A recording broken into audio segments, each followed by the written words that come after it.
하나님께서 우리를 저울질한다. 하나님의 저울질에 이렇게 매달아서 보면 우리 가장 대표적으로 다니엘서에 나오죠.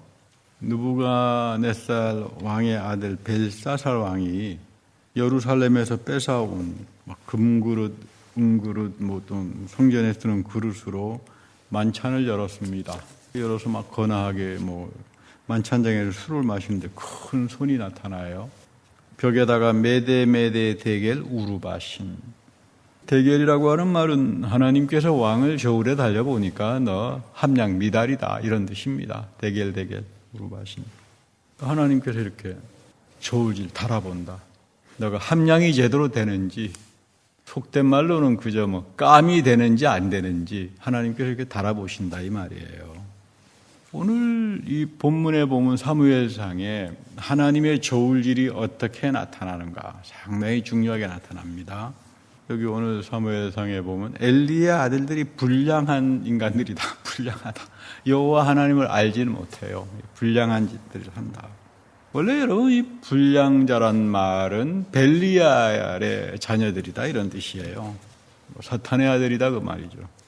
제사장의 아들이면서 여호와를 알지 못했다. 그 이유는 뭐냐 하면 하나님을 멸시하고 하나님의 예배를 완전히 우습게 생각했다. 하나님의 저울질입니다.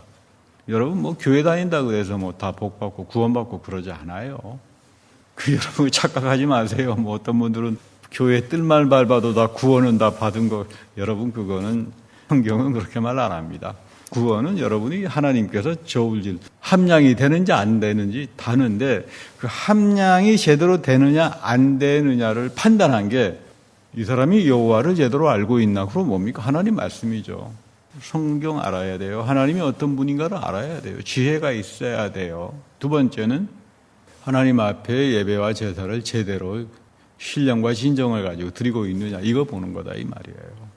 여러분 이런 주제는 예수님 시대까지 쭉 요한계시록 마지막까지 하늘의 예배까지 나오잖아요. 이게 여러분 이거 굉장히 중요한 이게 하나님의 크라이테리아예요. 하나님의 크라이테리아다. 나를 저울질한다. 근데 이 인간들이 어떤 짓들을 하나 하면 와서 제사를 드릴 때 짐승제사는 고기를 삶을 거 아닙니까? 그러면 사원을 통해서 좋은 고기는 자기네가 다 빼고 아주 기름진 거랄지 후진 것들은 사람들에게 또는 하나님께 갖다 바치고 아주 속된 말로 이거 뭐냐 하면 교회에서 들어오는 예물을 가지고 고기 장사해 먹은 사람들이에요. 그러니까 이거 다시 말하면 교회를 푸주간처럼 고기 장사해 먹은 사람들이에요. 하나님이 분노하죠. 이 자들은 벨리야의 아들들이다. 여러분 보면 제사의 예물은 하나님이 이렇게 거룩의 울타리를 쳐놔요. 여러분 여기 거룩의 울타리가 이겁니다. 성막찬 앞에 쳐놓은 거 이거 상징하는 거예요. 여기 지성소다.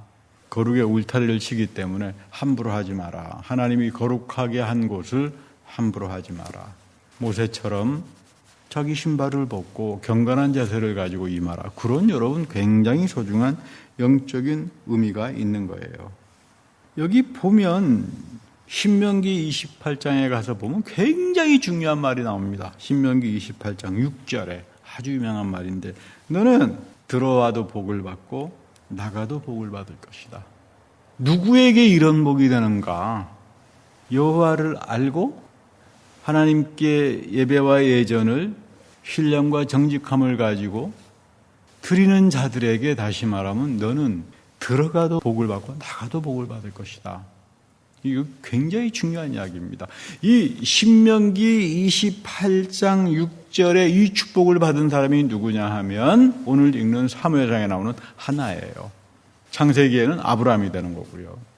여러분 이거 잘 생각해야 돼요. 그리고 여러분들이 이런 축복으로 오기 위해서 하나님이 이 예배를 우리에게 세상 끝날까지 만들어 놓으신 거예요.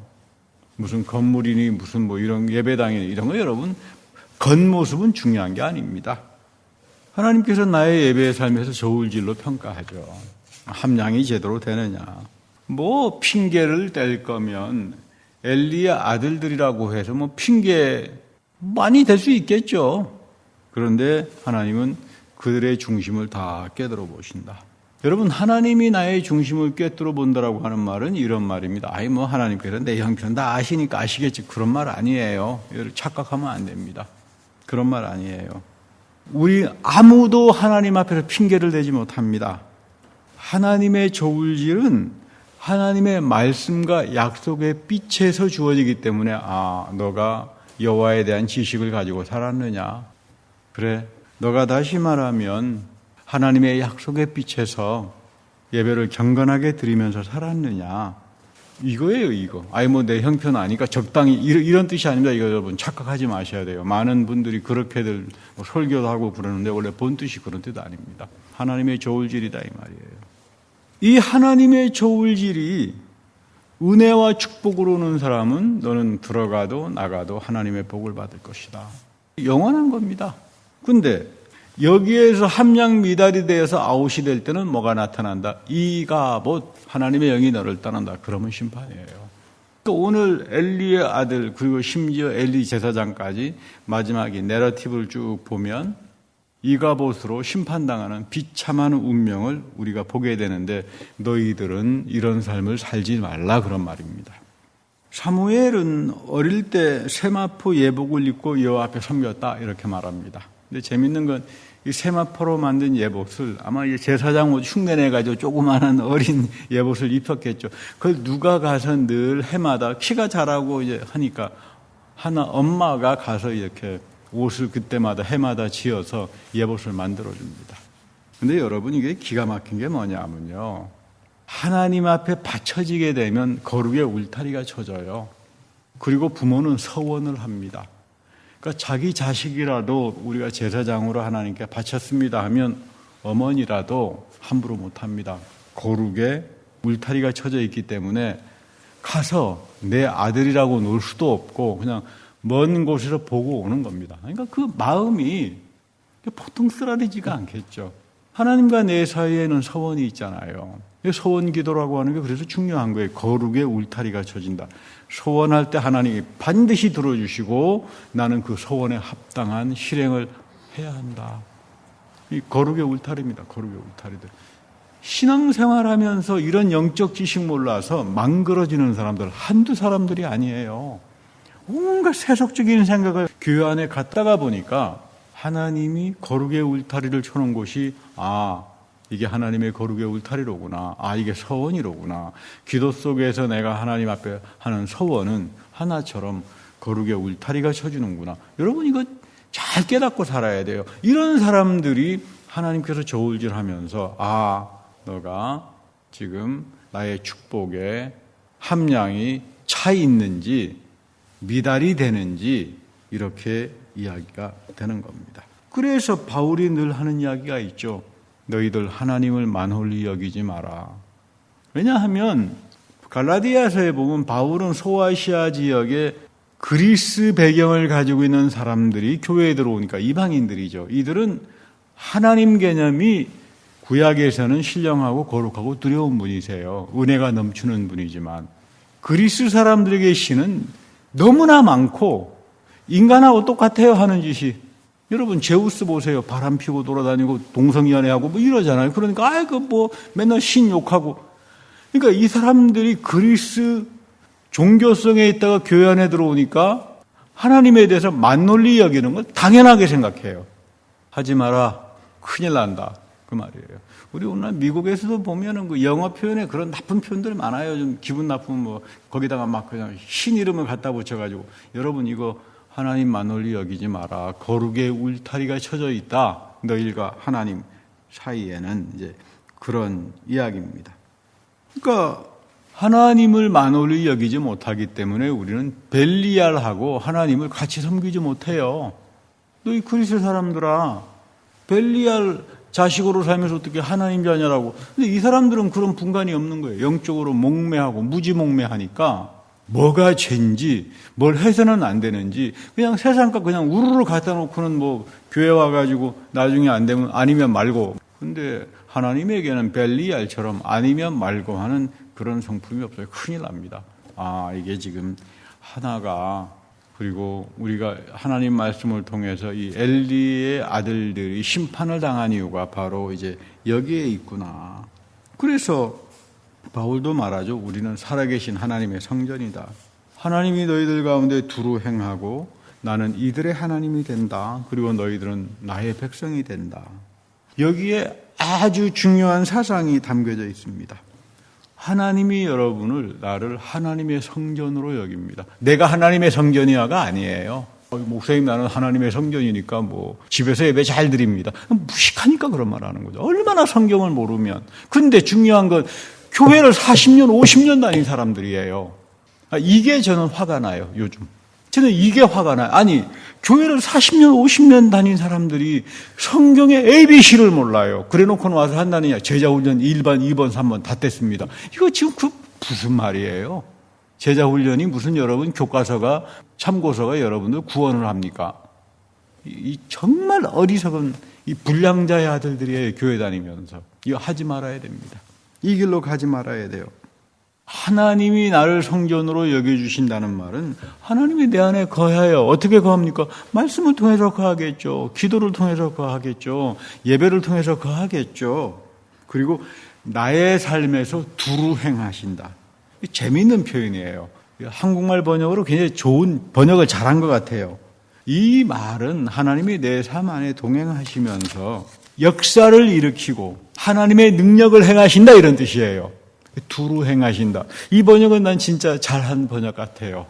그러니까 하나님이 나를 하나님의 성전으로 여기신다는 말은 뭐냐면 그래 너 하나님의 성전이야 잘났다 그러니까 혼자서 예배나 잘 드려 이런 말이 아니라 너 삶 속에 하나님이 거하면서 말씀과 성령과 능력으로 하나님이 능력을 일으킨다 이 말이에요. 그래서 너는 하나님의 인스트루먼트, 하나님이 너 안에 거하는 성전으로 살아가는 거야. 그럼 왜 나에게는 이런 하나님의 두루 행하심이 나타나지 않죠? 너야 벨리알처럼 살았으니까 당연한 거지. 일어날 수가 없는 거죠. 자기 탓을 해야지. 교회 50년, 100년을 다니면 뭐합니까? 다 벨리알들처럼 살아가지고 하나님에 대한 영적 지식도 없고 말씀에 대한 이해도 없고 그저 세속적인 생각에 내가 좋으면 하나님도 좋겠지. 이렇게 우상숭배하면서 교회 100년 다녀봐야 그건 이가봇밖에 안 된다 이 말이에요. 여러분 명심해야 됩니다. 이 구원이라고 하는 게 이렇게 소중한 거로구나. 근데 여기 보니까 하나님께서 이 여인으로 말미암아 내가 후사를 주겠다. 그러니까 지금 이 기도를 할 때까지만 해도 엘리는 타락한 부패한 제사장은 아닙니다. 엘리에게 하나님께서 감동을 주어서 야 엘리야 내가 한나에게 후사를 주겠다. 보니까 복을 받을 만해요. 하나님 앞에 서운하고 거룩의 울타리를 잘 알고 성실하게 섬기잖아요. 들어가도 복을 받고 나가도 복을 받는다. 자기는 간구하지도 않았는데 엄청나게 또 좋은 자식 자녀들을 얻잖아요. 그래서 하나님께서 성경에서 뭐라고 이야기하나 하면 부여하신 분이다. 하나님께서 우리의 처지를 아신다라고 하는 말은 하나가 간구하지 않아도 그의 삶에 두루 행하면서 능력을 일으키시고 필요한 부분이 있으면 채워주시고 축복을 하면서 살아가게 하시는 분이다. 그런 이야기입니다. 이 엘리의 아들들이 어릴 때는 고기 장사해 먹다가 나이 좀 먹으니까 맨날 그 성전에서 그 청소하는 아주머니들 가가지고 희롱하고 말이죠. 이게 아주 인간 말종들이 돼요. 그러면 엘리 제사장이 손모가지를 갖다 푹 들어가야지. 애들이 아버지 말을 믿겠습니까? 그래서 망그러져 버리는 겁니다. 죄라고 하는 거 참 무서운 거예요. 그래서 오늘 신학적으로 굉장히 중요한 말을 합니다. 여호와께서 이들을 죽이기로 결정했다. 여러분 이건 무서운 심판이에요. 하나님께서 이들을 죽이기로 했다. 이거 보니까 죄악이 찰도로 채가지고 저울질을 달아보니까 너는 살아있을 이유가 없다. 여러분 우리가 오해해서는 안 되는 게 예종론에 꽂혀 있는 사람들은 하나님이 다 예정하니까 엘리의 아들도 다 하나님께서 그렇게 불량하게 만들었고 그런가 하면 또 한편에서는 엘리의 아들들이 자기가 나쁜 짓을 하니까 하나님께서 그런 뜻이 아니에요. 나쁜 짓 한다 그래서 하나님께서 여러분 죽이지 않습니다. 하나님이 정해놓은 토라의 규정, 세상 사람들에 대해서 하나님 별 관심 없어요. 교회 다니는 사람들에게 관심이 있어요. 너는 나의 백성이니까. 이 사람이 하나님의 말씀에 따라서 거룩의 울타리를 가지고 하나님에 대한 여호와에 대한 지식을 가지고 그 살아가느냐, 경건한 자세를 가지고 예배를 하고 살아가느냐, 이 사람하고 세속에 물들여 가지고 하나님을 만홀히 여기면서 신앙생활을 하느냐, 여기에 대한 구분이에요. 하나님께서 죽이기로 결정했다. 그래서 우리 사무엘상 6장 6절에 보면 이런 말이 나오죠. 애굽의 바로왕이 완악했다. 마음이 완악해서 결국은 하나님 앞에 심판을 당했다. 이런 말을 합니다. 이게 무슨 말이냐면 엘리의 아들들이 마음이 완악해져 버린 거예요. 그러니까 여러분, 죄가 들어올 때는 잘라내야 돼요. 이거 죄에게 먹히기 시작하면 마지막 단계가 완악해져 버립니다. 얼굴이, 목이 뻣뻣해지고 강팍해지고 결국은 하나님 말씀 계명 겉만 달고 다닙니다. 아, 나 교회 다녀. 하나님 말씀 알지. 근데 그 안에는 강팍한 생각이 들어가서 자기 생각대로, 세상적인 방식대로 교회를 비즈니스화하고 그러다가 결국은 사단이 나는 겁니다. 그래서 우리 성경에서 그러잖아요. 강팍되게 함을 면하라. 이 영적으로 한계를 넘어설 때는, 거룩의 울타리를 넘어가기 시작할 때는, 그때는 큰 문제들이 벌어진다. 우리 창세기에도 보면 그렇죠. 이스마엘이 태어났습니다. 그러니까 당연히 이삭은 자기 형 앞에 얻어맞고 그러겠죠. 그래서 사라가 화가 나니까 구박을 하고 내쫓아버립니다. 아브라함의 마음이 참 어렵잖아요. 솔로몬도 그래서 구별하는 거예요. 하나님의 사람으로 쓰기 위해서. 여러분들도 그래서 구분하는 겁니다. 세상 사람들은 그렇게 살아. 근데 하나님이 부르심을 입었다라고 하는 사람들은 교회로 불러서 성별한다 이 말이에요. 성별. 하나님의 자녀로 세워서 하나님이 이들의 삶 속에 두루 행하시고 하나님의 능력을 일으키고 여러분들을 하나님의 성전으로 삼아서 세상을 거룩하고 아름답게 만들어 가신다 이 말이에요. 그래서 예수님도 그러시잖아요. 나의 이름으로 기도하라. 너의 기도를 내가 이루어 갈 것이다. 어떤 분이 와서 아이 목사님 왜 나의 기도는 이루어지지 않습니까? 이런 사람도 있었어요. 그래서 제가 물었습니다. 도대체 어떤 기도를 하셨습니까? 그랬더니 내가 항상 열심히 치성을 다해서 기도를 드렸는데 기도는 치성을 드리는 게 아닙니다. 무슨 정한수 떠다 놓고 비는 게 아닙니다. 내가 하나님과 약속을 인격적으로 지켜나가면서 여러분들은 다 하나님하고 서원한 사람들이잖아요. 세례를 받았고 예배 속에서 성찬을 통해서 여러분들은 서원된 사람들이에요.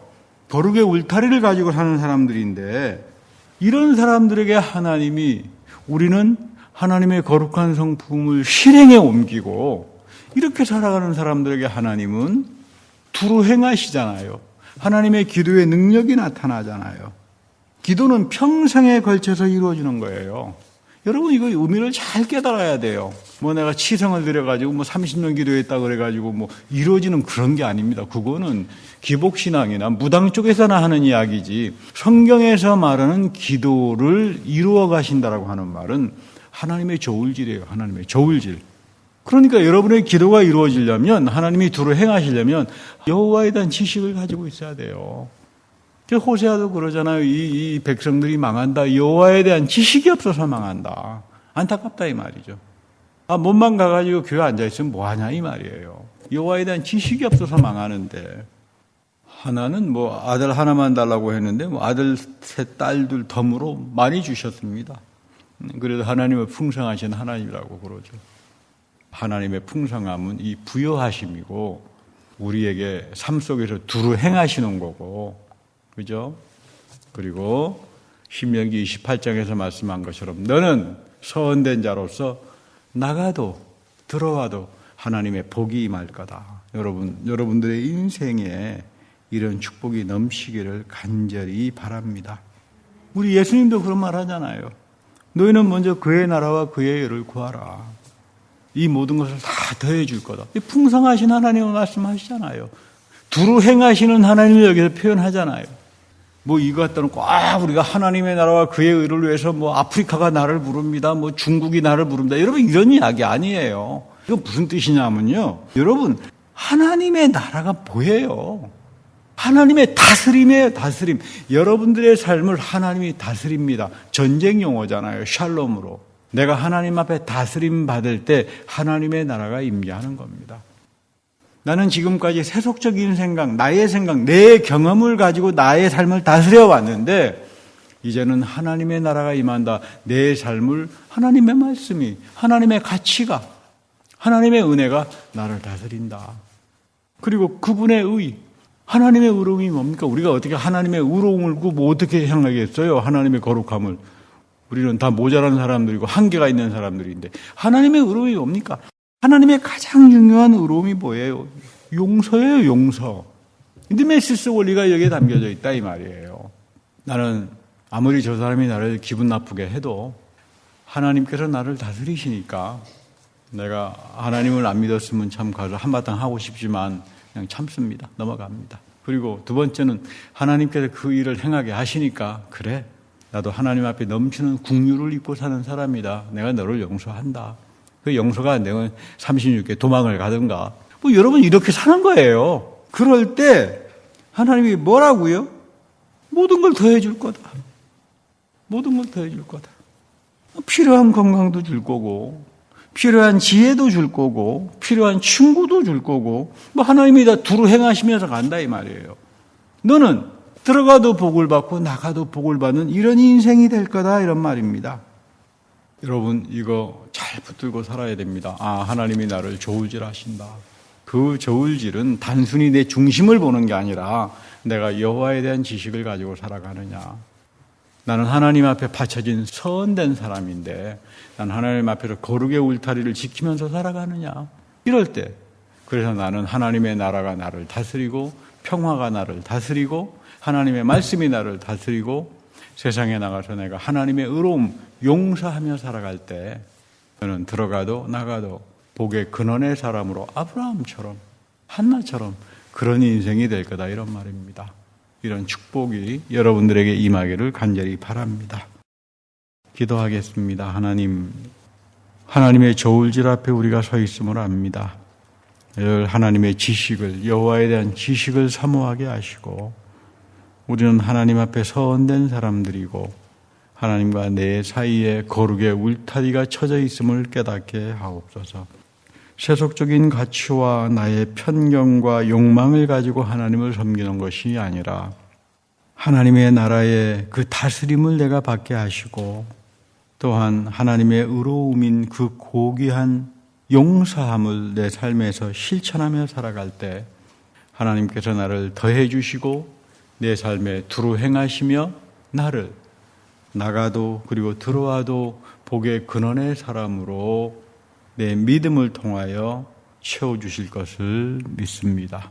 우리 모두에게 이런 은혜가 함께하여 주옵소서. 우리 구주 예수 그리스도의 이름으로 축복하며 감사 기도드립니다. 아멘.